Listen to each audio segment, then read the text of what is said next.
Para receber todas as novidades do canal, inscreva-se e se curtir o vídeo, clique em gostei. Aproveite para acompanhar a Rede Super nas redes sociais.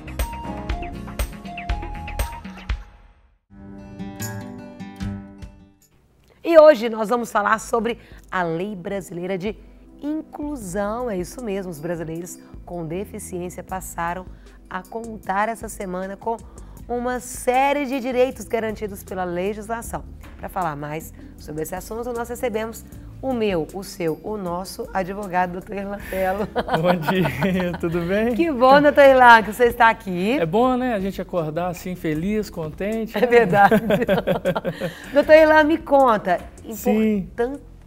Inclusão é coisa de Deus, né? Inclusão é coisa de Deus.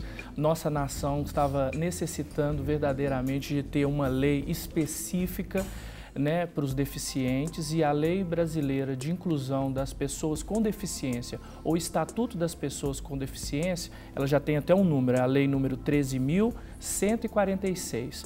E ela parte de um princípio muito interessante, o princípio de tolerância e convivência com o diferente, o princípio de respeito. Essa lei é como se fosse um atestado de cidadania, né? É uma luta que vai engrandecer o nosso país, né? E não podemos deixar de dizer também que é algo que a Bíblia sempre estimulou, né, que as pessoas tenham respeito à dignidade da pessoa humana, né? E eu sei que você sabe, nós já falamos aqui, né? Eu faço parte hoje da Comissão de Defesa dos Direitos das Pessoas com Deficiência da OAB. Então, assim, é um passo muito importante. E uma coisa interessante também, Carol, que seria interessante que a gente falasse, essa lei é para as pessoas com deficiência. Porém, eu acho que essa lei também, ela dá dignidade às famílias.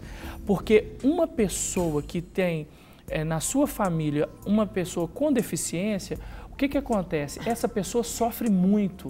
E com uma lei que respalda, que dá direitos, que dá garantias, essa lei pode ajudar e auxiliar em muito, tanto essa pessoa com deficiência, né, quanto a família. É porque a família sofre junto quando vê com certeza. Injustiças, com discriminação. Com certeza. Então, assim, talvez muitos possam pensar assim, mas já estava demorando, mas que bom que chegou. Isso mesmo. E vamos, a partir daí, nos inteirar do que significa essa lei, quais são os direitos, e a partir daí vamos trabalhar em cima disso. E quais seriam os principais avanços, doutor Irlan, dessa lei? Então, por exemplo, essa lei cria um auxílio inclusão. Qual que é esse auxílio? Para que a pessoa possa ingressar no mercado de trabalho. Outra situação também, por exemplo, reservas em cursos superiores. Nós temos uma reserva de pelo menos 10% das vagas em ensino superior para as pessoas com deficiência. Na área da Previdência Social, nós temos a redução do tempo mínimo para aposentadoria de pessoas com deficiência. Algo super interessante também, que apesar do Estado ter a obrigação do fornecimento de próteses, muitas vezes as próteses não são adequadas ou não são aquelas próteses como nós chamamos de última geração. Então, a pessoa com deficiência que tenha necessidade da utilização de uma prótese, ela pode usar, por exemplo, o fundo de garantia. Ela pode sacar o fundo de garantia para comprar a sua prótese. Era algo que não havia previsão, por exemplo, na legislação. E também esse seria avanço na área da saúde? Na área da saúde, nós temos também um avanço, por exemplo, na questão da educação, que é a reserva de no mínimo 10% de vagas nos cursos superiores. E também nós temos um avanço na área da justiça, a criação, e isso vai depender do Poder Judiciário, mas já está previsto na lei, a criação de varas especializadas para atendimento de pessoas com deficiência. Então, vai ser um tratamento mais rápido e mais eficaz para as pessoas com deficiência, entendeu? Na área da saúde, teve mais algum outro avanço, doutor Irlan? Sim. Nós já temos uma legislação federal, nossa Constituição, que fala sobre que a saúde é um direito de todos. Está lá no artigo 196 de tudo. Porém, nós temos no artigo 23 da nova lei que diz que há uma obrigatoriedade do Estado, por exemplo, no fornecimento de medicamentos. Então, existem medicamentos que são muito caros e que a pessoa só consegue através da justiça. Através dessa nova lei, tem mais um instrumento que ela possa exigir isso. A obtenção, por exemplo, de próteses, órteses, equipamentos auxiliares, reparação de algum equipamento, tratamento e terapia, porque em algumas situações, por exemplo, o deficiente precisa de uma terapia, isso não era coberto pelo Estado, ele teria que ter um plano de saúde por conta disso. Agora, algo interessante que realmente é uma novidade, transporte, inclusive aéreo interestadual gratuito. Então vamos imaginar que uma pessoa com deficiência, ela tem a necessidade de fazer um tratamento, e ela está em Belo Horizonte, certo, mas o tratamento é só em São Paulo. Ela vai ter direito. Ela tem o direito de ter... E dependendo do acompanhante também? Sim, desde que seja necessária a presença de um acompanhante, ele também vai ter o direito, desde que ela comprove que há uma necessidade de atendimento fora do seu domicílio, fora da sua residência. Então, eu creio que também isso é um avanço que é muito importante para as pessoas com deficiência. A partir de quando que essa lei entra em vigor? Então, essa lei foi sancionada na segunda-feira. O prazo legal são 180 dias, até para que as pessoas se adaptem, né? Até para que os órgãos, por exemplo, as empresas aéreas, no caso das empresas também de ônibus, e também tem outros mecanismos dentro da lei que demandam tempo para que sejam adaptados. Então, são 180 dias. Então, em janeiro, passa rápido. Enquanto isso, vamos estudar a lei, vamos ver os nossos direitos, porque só pode cobrar os seus direitos aquele que conhece deles, não é verdade? Só pode. Sim, não, isso mesmo. Eu fiquei pensando, doutor Irlan, e no caso aí da casa própria, Minha Casa Minha Vida, tem algum benefício que veio para essa pessoa? Excelente pergunta, Carol. Por quê? Porque a lei prevê que é uma reserva nas habitações, nas unidades habitacionais, construídas ou não. Ou seja, se vai ser feito um projeto, esse projeto já precisa contar com uma reserva de, no mínimo, 3% das unidades para pessoas com deficiência. E estas unidades totalmente adaptadas de acordo com a deficiência de cada pessoa. Então, por exemplo, vamos construir habitações para 100 habitações, unidades habitacionais. Pelo menos 3 precisam ser especificamente para pessoas com deficiência. Porém, independentemente disso, as pessoas com deficiência também que se enquadrarem nos requisitos legais para participação nos programas sociais de habitação, elas podem concorrer de forma geral também. Não é? Então, por exemplo, ultrapassou os 3%, mas tem pessoas com deficiência que estão adaptadas ou adequadas àquele programa, ela vai participar também normalmente. Eu fiquei pensando, né? A lei é de inclusão, doutor Irlan. Sim. Agora, fala pra gente o que a lei define como deficiente.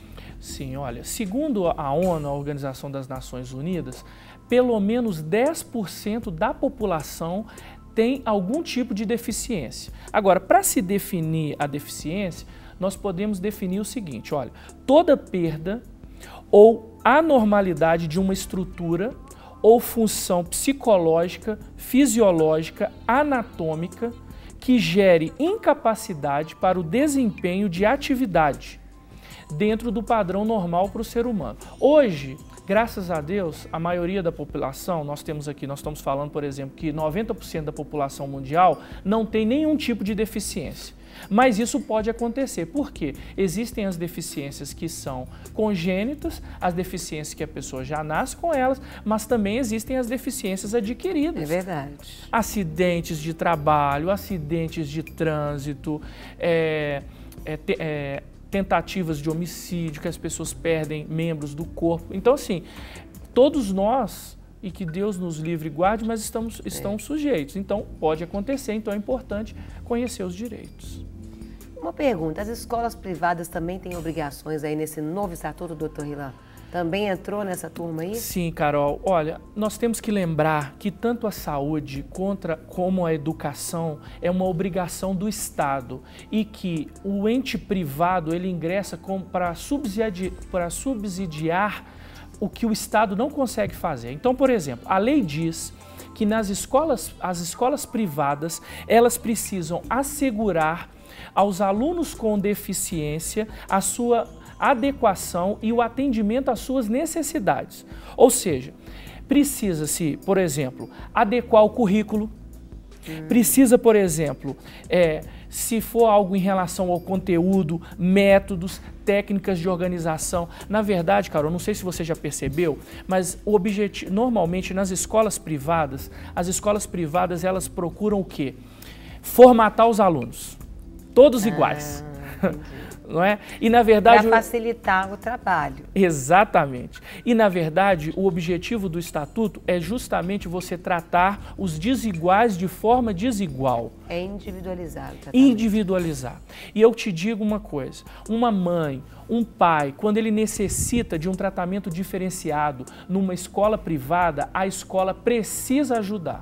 Por exemplo, questões de acessibilidade, questões, por exemplo, de provas individualizadas, e muitas vezes as escolas elas não aceitam fazer isso, mas é lei, elas precisam fazer isso. E quem sofre? Em primeira análise, quem sofre são os pais, são as famílias. Em segunda análise, quem sofre são as crianças. Eu conheço casos, por exemplo, de pessoas com deficiência que estudavam em escola e tiveram que mudar. Por quê? Porque a escola não aceitou adaptar o currículo e adaptar-se às necessidades. E por isso que o Estatuto é de inclusão, para que a gente possa incluir essas pessoas na nossa sociedade. Doutor Irlan, no caso aí dos concursos públicos, há garantia ali da reserva de vaga? A lei também prevê, Carol, que no caso dos concursos públicos nós temos uma reserva de 5 a 20% de vagas no âmbito da administração direta e indireta dos estados e do Distrito Federal. Ou seja, cada órgão vai cumprir, de acordo com esse percentual, um número para que se tenha a garantia nos concursos públicos. Uma outra pergunta que chegou aqui, doutor Irlan. Pois não. Uma pessoa deficiente que não tem meio de sustentar, tem como obter algum recurso aí do Estado? Olha, nós já temos na legislação a figura do LOAS, né, que é um serviço de sustentabilidade para as pessoas que não têm uma condição de se manter. Porém, o Estatuto também prevê para pessoas com deficiência que não têm condições de subsistência o direito ao recebimento de um salário mínimo, desde que ele comprove que a sua renda per capita, ou seja, a renda da família, não ultrapasse a meio salário mínimo. Então ele pode sim procurar a Previdência Social e a partir daí, procurando o INSS, fazer o pedido e ele vai ter direito também de receber um benefício de um salário mínimo para ajudar na sua subsistência. Entendi. Certo? E, doutor Irlan, como que fica o transporte ali daquelas pessoas com deficiência? Então, nós já falamos, por exemplo, da questão do transporte aéreo, que é uma inovação. Isso. Porém, no caso, por exemplo, do transporte rodoviário, transporte terrestre, nós temos a seguinte situação. Comprovou-se que não tem uma renda superior a 2 salários mínimos, a pessoa tem direito a receber, sim, um benefício de o transporte gratuito. Não só para si, mas também para o seu acompanhante. Porque tem muitas situações, Carol, onde você não tem, por exemplo, a condição de ir sozinho, precisa do acompanhante. Verdade. E no caso, por exemplo, dos prestadores de serviço dos ônibus de transporte intermunicipal e interestadual, tem que ter uma reserva de, no mínimo, 5% das vagas dos ônibus para as pessoas com deficiência. Pergunta, não cumprir, tem multa para isso? E empresas privadas são obrigadas a contratar pessoas com deficiência? Ó, no Brasil... 2 perguntas em uma para a gente fechar. Pra gente fechar, tá certo. 2 em uma. No Brasil, Carol, a gente tem aquela figura da lei que pega e da lei que não pega, né? Ah. Normalmente as leis que não pegam aqui não tem punição. Nessa verdade. lei não, ela tem uma punição. Multas começando em R$500, chegando até R$3.000 e podendo ser multiplicadas caso de não cumprimento.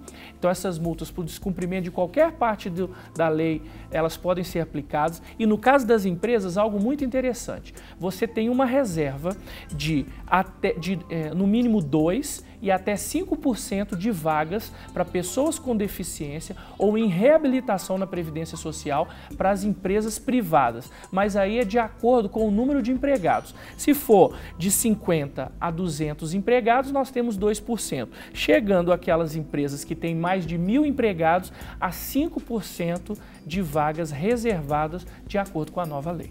Olha, doutor Irlan, R$500 a R$3.000 vai fazer cosquinha em empresas, hein? Pois é, você imagina, vamos imaginar que começou com 3.000, mas aí na reincidência dobra, na reincidência quadriplica, na reincidência multiplica por 8. E aí uma hora vai ficar mais barato você cumprir a lei do que ficar pagando multa, porque né? A lei que pega é aquela que realmente incomoda o bolso. É verdade. Se não incomodar muito o bolso, infelizmente... Não pega muito não, né, doutor Irlan? Isso é verdade. E também nós vemos aqui também que, por exemplo, há um aumento, por exemplo, nos crimes de discriminação. Vai até alterar o Código Penal também. Vai ter uma pena de 1 a 3 anos para uma pessoa que discrimina, por exemplo, uma pessoa com deficiência.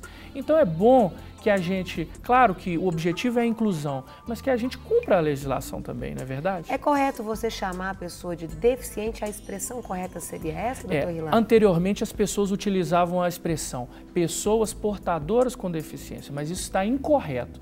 De acordo com a nova nomenclatura que é utilizada, inclusive no mundo todo, é pessoas com deficiência.